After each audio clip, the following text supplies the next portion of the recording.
here in the Philippines and now. We are very, very privileged to hear one of those stories specifically. I would like to welcome to the stage the co-founder of the leading online seller of alcoholic drinks in the Philippines. That's how you know tonight's party is going to be lit. And the winner of the Mansmith Young Market Masters Awards in 2011 for digital marketing. Ladies and gentlemen, please give a loud cheers to Jonathan Joson. Hi, hello. Okay, this is an old photo. Obviously, I still had hair. My wife hates me because I have to update that, but I paid a lot. That's my wedding photo, so I have to keep on using it. No. So hi to everybody. Good afternoon. Thanks for having me. Michelle covered a lot of the different things. I wanted to actually say. So let's see if I can add a lot more value to you guys. No. What I like to do usually, I don't know where to look, okay, is I try to take a survey of who is in the room, right?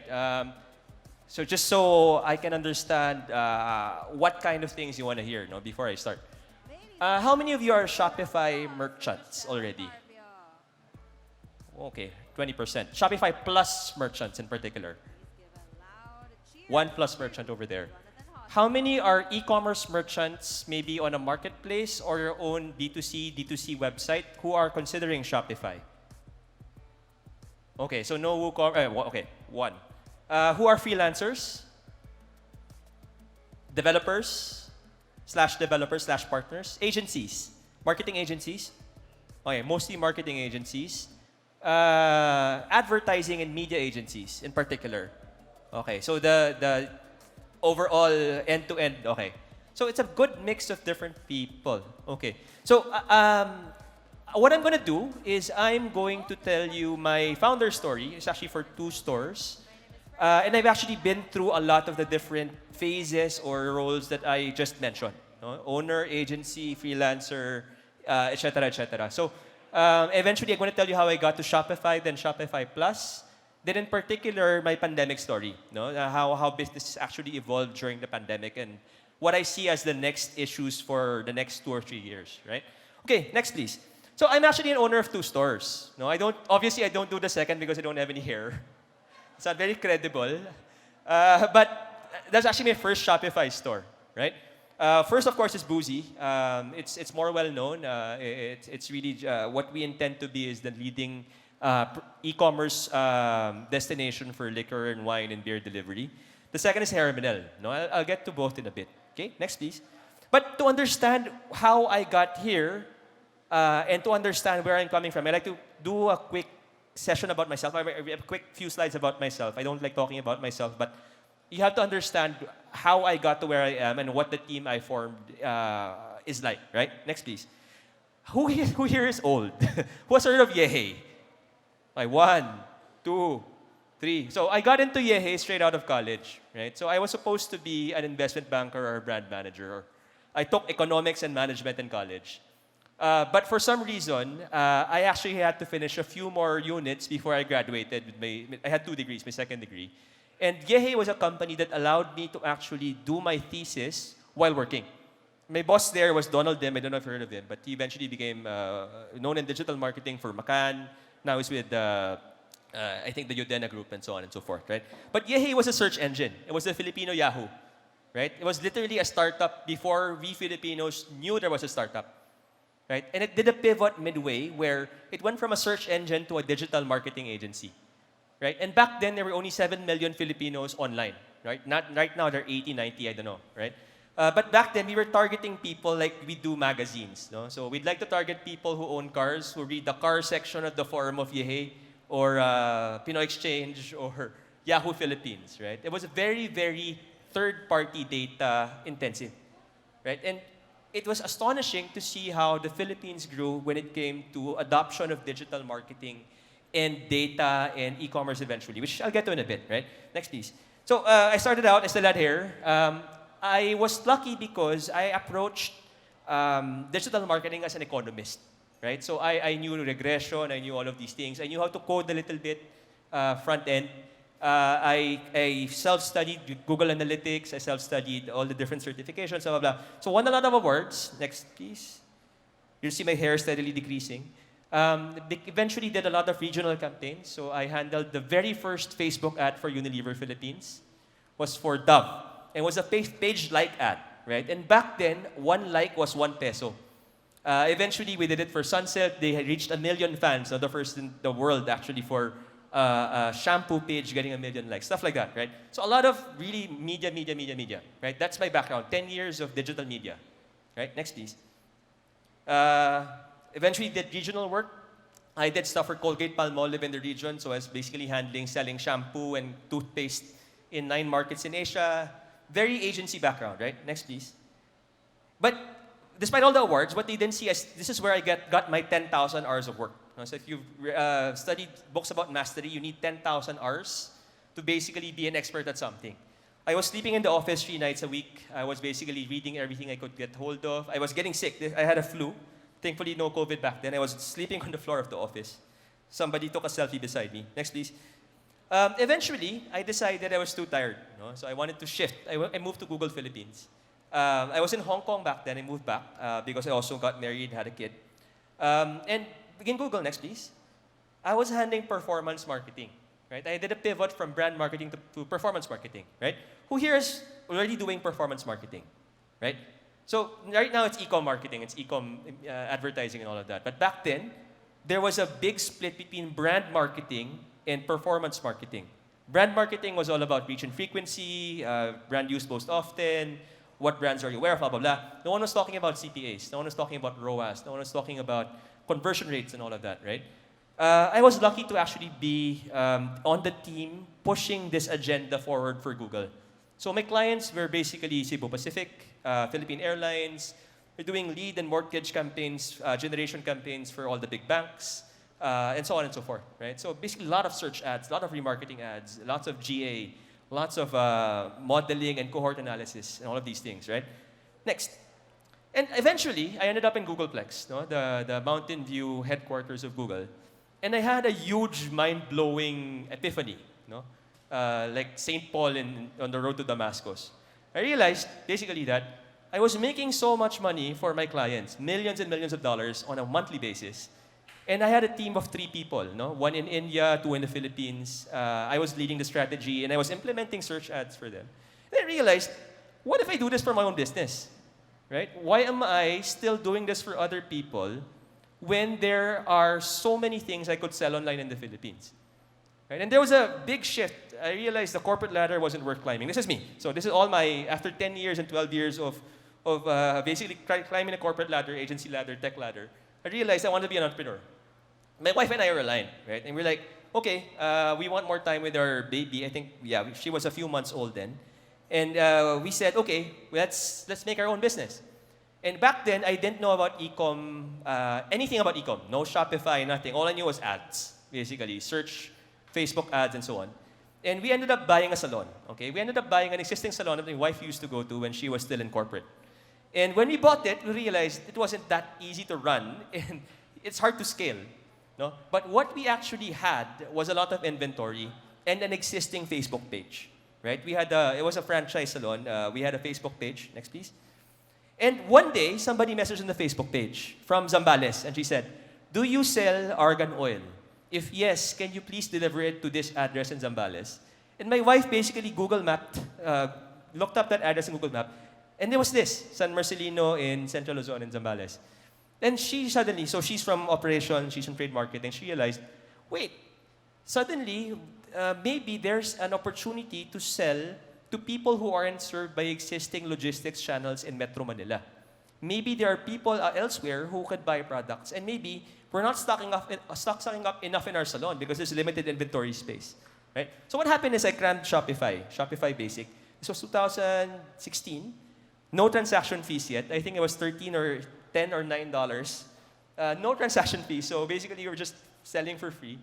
And when I set up the shop, no one was buying. I was like, what the hell? What do I do? I did everything I knew. Google ads, Facebook ads, blah, blah, blah. Eventually, I remember the very first person bought. Right? It was after 8 days. And we're like, wow, somebody bought. And we were running the business out of the bedroom. Right? It's still, I run out of the bedroom now. We have a home office back there. But next, please. But anyway, a funny story. Our first logo, we had zero money, zero plan, zero business plan, zero anything. We just typed in HairMNL in Helvetica Bold, and I screenshotted it. That was our very first logo. Right? The first one. The second one, we use LogoJoy. LogoJoy is an AI that generates a logo based on your inputs. And we didn't have any money, so I screenshotted it. So sorry, LogoJoy. And I used it as a logo in low res. Eventually, we got to a point where we could actually afford an agency. So we got a branding agency to design HairMNL. Right? Even the name itself, we didn't really think about it. We were like, maybe Beauty MNL will buy us someday. Anyway, but it's there. We can't change it. But HairMNL, there. Next, please. What's different about HairMNL, right? All payment methods, all products. It's the biggest repository of salon products online. Kerastas, Davines, Wella, Nayoxen, blah, blah, blah, blah, blah. Olaplex, it's there. And you can consult. So a lot of our customers actually ask questions before they buy, right? So next, please. And now we have omni-channel. It's also a salon in Capitolio, right? So you can get your hair done and so on and so forth, right? So again, next, please. I'm taking too much time. Okay, Boozy. Boozy is a different story. So I'm actually a secondary co-founder. My co-founders here are in the F&B, restaurant, nightlife business, right? And in 2016, Duterte won, and there was a rumor that he would do a liquor ban, right? In 2016. So after 10 p.m., no more liquor. So they actually said, wait, people would actually want to continue the parties at home, right? That's a simple story. So we need to find a way to be the McDo of liquor, the McDonald's of liquor. That's it, right? We didn't want to be a liquor store. We didn't want to be the cheapest, the widest range, etc. From the very start, we wanted to make it quick. Okay, so that's the number one thing you have to remember about Boozy. It is a logistics company. Okay, not an Ecom company. It's a logistics company. Okay, next, please. So, what are our key positioning points, right? Supermarkets close at 10. They have the top sellers and they have it cheap. But if you're looking for a Macallan 18 or Macallan or maybe let's say a Yamazaki, they might not have it, right? Next, please.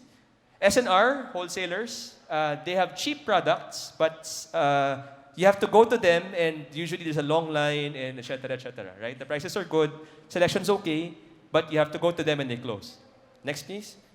And most importantly, if you need liquor, you need it now. And the faster you get it, the happier you become. So the retention rate and conversion rate is higher if it's fast, right? Next, please. So Boozy was born. I got in as the CTO, so I'm CTO of both, but I'm not really a developer. But I have experience basically with analytics, with marketing, with choosing partners, working with developers, and so on. But we really wanted to dominate everything. Right? So if you search for liquor delivery, SEO is there, organic, second result. Also, the top one is also a Boozy search ad. Next, please. We implemented remarketing early on. This was pre-iOS 14.5. It was so easy to acquire customers. Before, now, good luck. I'll talk about that in a bit.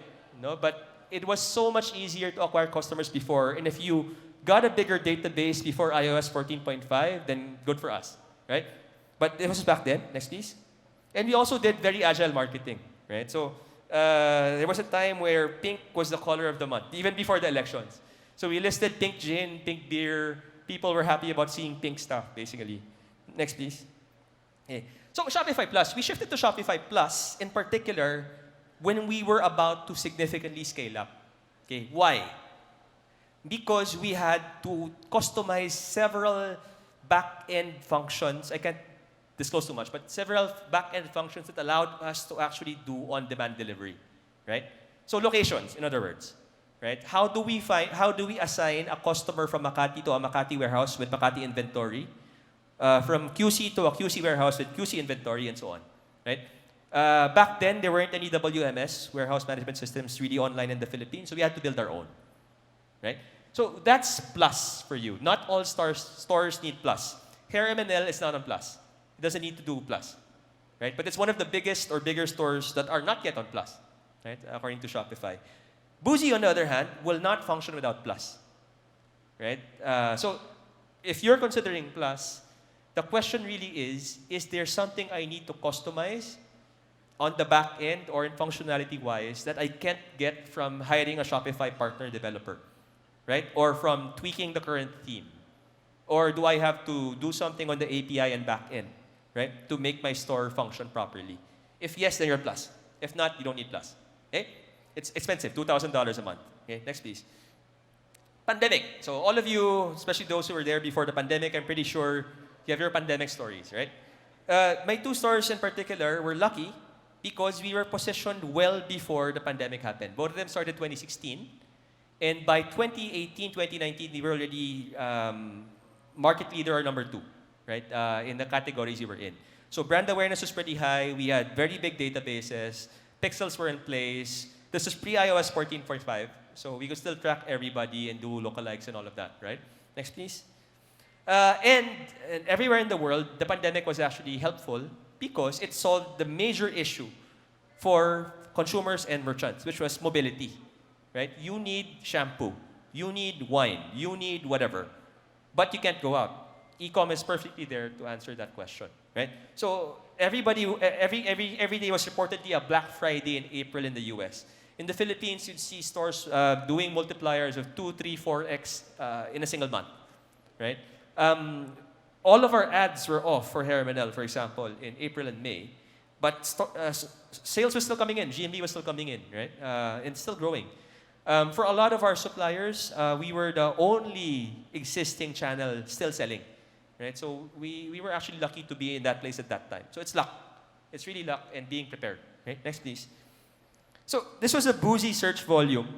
If you look at it, no, from holidays, if you look at the first peak, holidays 2019, the search volume for Boozy was actually 50% higher during April, peak ECQ. So obviously that translates into sales, traffic, etc., etc., etc. And the conversion rate was low, and you weren't spending on ads. So it's win-win for everybody. It's opposite now. Okay, so right now we're in a downward part of the cycle. So let's talk about that later on. Next, please. Okay. If you look at category trends even, like Patrick would know this. Tequila fell during the pandemic because no one does shots alone. Right? No one buys tequila during a freaking pandemic. Right? Wine went up, gin went up, whiskey went up, solo drinks. Wine in particular went from number 4 to number 2 of our total category. Right? Just because it's what happens when there's a pandemic, right? So every time there's ECQ, a lockdown, level 1, level 2, level 3, when it goes up, sales go up, right? Next, please. We're not as viral anymore compared to before. Obviously, people are going out, restaurants are full. It's a different part of the story. So it's now managing the growth that we had like 2 years ago. But even after the elections, Pobla Posting said, oh, Boozy, search volume. After the elections results were posted, people wanted to drink. And next, please. Whether celebration or sadness, right? Okay, so that's my founder slash Shopify Plus story, right? So it was years and years of studying digital marketing suddenly applied to e-commerce with a lucky break, unlucky break called the pandemic, right?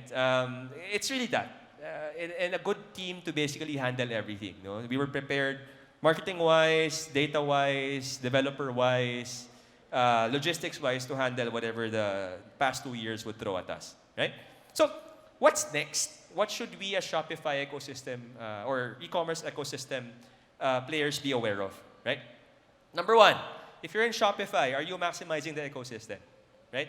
Michelle mentioned it a while ago, but the strongest part of the Shopify ecosystem compared to others would be the different people and companies you can tap. Freelancers, merchants, apps, experts, especially on Plus, who you can reach out to help you accelerate your growth, right? You just install an app, right? And it's there, whether it's Judge Me or let's say it's a bundle app, etc., right? 2, in this environment, are you profitable, right? The Fed in the US is tightening. Demand is slowing down. It's not as easy to raise funds. So if your cash runway is dwindling, you have to slow down your costs, your spending, or increase your revenue, which is going to be harder, right? It's more important to be cash flow positive than growing in this environment, I would think, right? And more importantly, if you haven't yet, you have to know your acronyms, your e-commerce formula. AOV, CAC, ROAS, LTV, conversion rate, right? A good analytics app or an analytics person in-house will help you do this, right? 3rd, what makes you different from everybody else? It's not enough to just be an e-commerce store, right? Because everybody's an e-commerce store, whether on Shopify, on Woo, or Lazada, or Shopee, right? So you have to make sure what makes you stand out. For Boozy, it's speed, right? Very clear. 4, bring critical functions in-house. Hire your own developer, hire your own marketing people. If your business cannot live without it, don't outsource it. But everything else, outsource it. Right? So whether you need an accountant or customer service or a developer and you don't need them every day, outsource it, right? It's cheaper, it might be better. There's probably people in the Shopify ecosystem who can do it better than you, right? And lastly, this is a long discussion. Are you prepared for whatever is after iOS 14.5, right? So Google Chrome, Safari, they're going to be cookieless in a year, right? So there will be zero tracking available. You can't track conversions anymore. Android is going to be privacy focused as well. We're going to go back basically to 90s style marketing. No, what I actually grew up with, which is third-party targeting, reach and frequency, brand awareness focused campaigns, and then on the other hand, you have CRM, right? Email marketing is very good. SMS, push notifications, and so on and so forth, right? But there's nothing in the middle anymore. Middle funnel has ceased to exist with iOS 14.5, right? Next, please. Oh, that's it, right? Thanks. Hope you learned something. I can't really disclose too many details, but yeah.